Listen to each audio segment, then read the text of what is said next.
All right, hello, welcome to this bonus episode of the Crossing the Pond podcast for this week. The timing of this episode is pretty key because we are just a couple of days away from the Prostate United challenge that those of you who followed on in social media over the past couple of years have probably been sick to the sight of me posting football shirts and riding a bike and sweating bullets all the time. So I'm back on this beauty again this year on the Peloton. Excuse the mess and the Liverpool shirts for those of you who aren't interested by stuff like that. My question would be, why wouldn't you?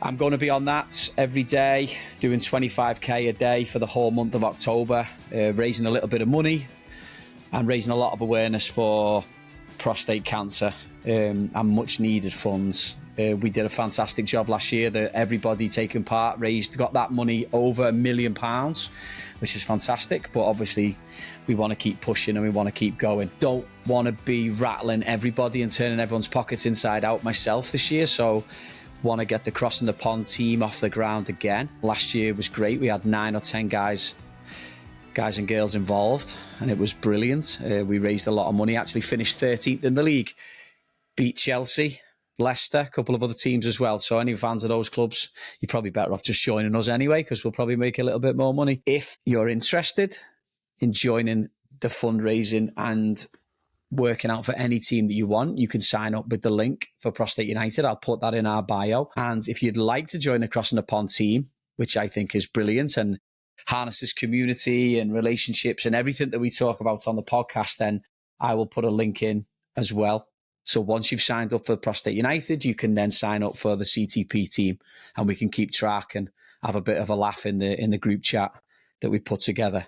But yeah, that's it. And it doesn't have to be the crazy 25k because that is bonkers. It can be a walk, it can be a run, it can be a workout, it can be anything. It can be less than 25k, it can still be on a bike. It's entirely up to you.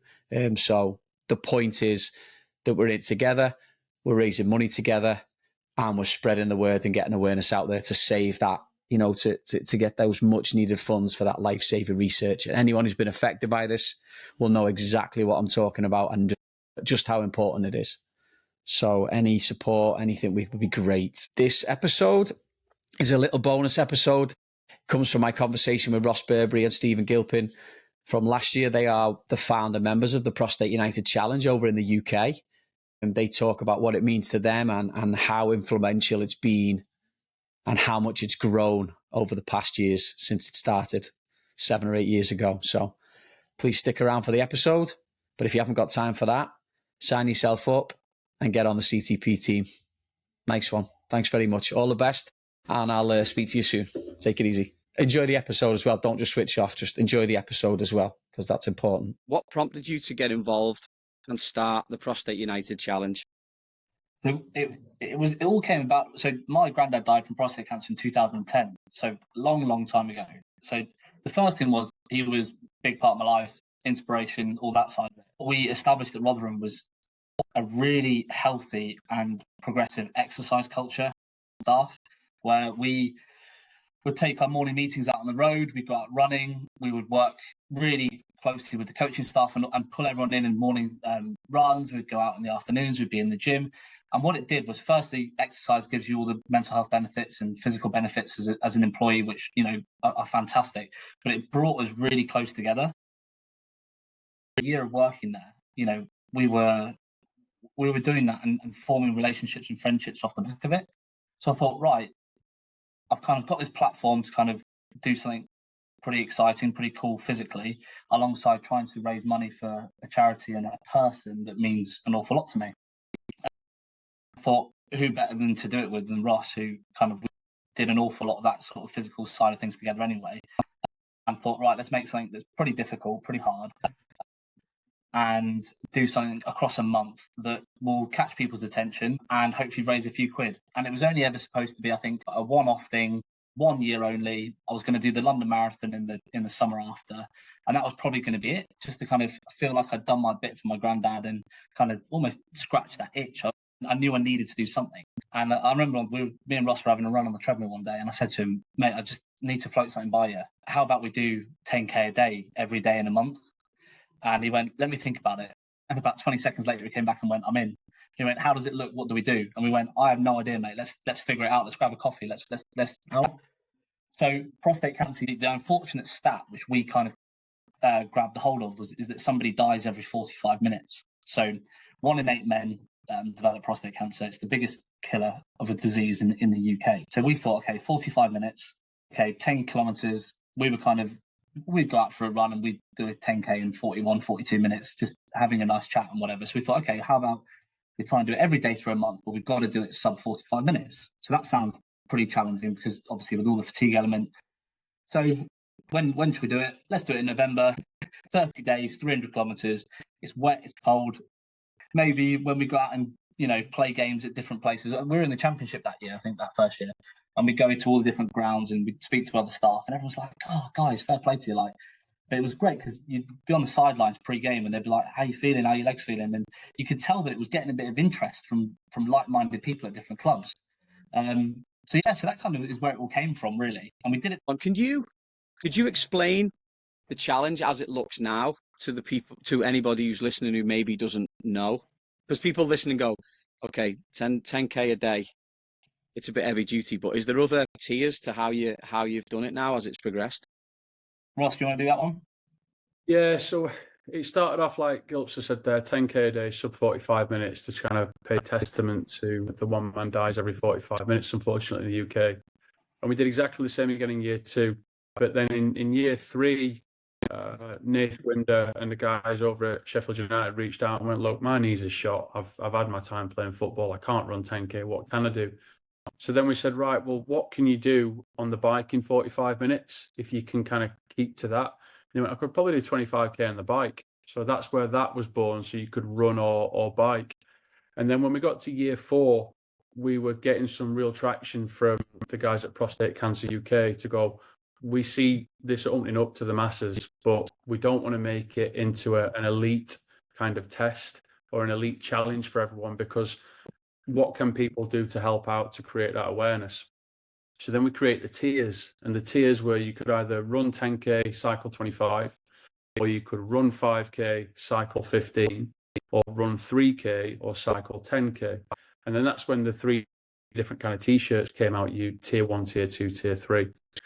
The same happened again in subsequent years, but then what it's become now is we want not just football club staff or sports team staff, we want fans.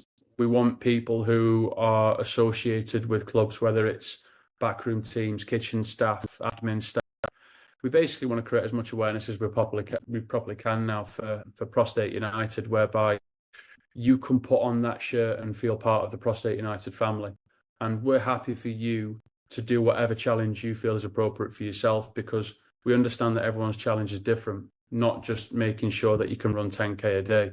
So if it's 10,000 steps a day, or if it's just making sure you go out for a 30-minute walk, or if it's going for a swim, or it doesn't have to be anything physical, it can be something completely whatever you want it to be. And that's not devaluing the challenge at all, because you can still do the harder element if you want to, but we just don't want people hurting themselves.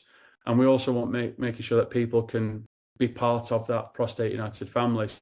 So this year, it is whatever you want the challenge to be. You can get involved in a couple of 10Ks with us if you like. You can go and do 10,000 steps. You can even spend 10 minutes a day talking to your mate, just checking in with people, see if they're okay. Things like that go a long, long way. That journey, you hear a lot of stories.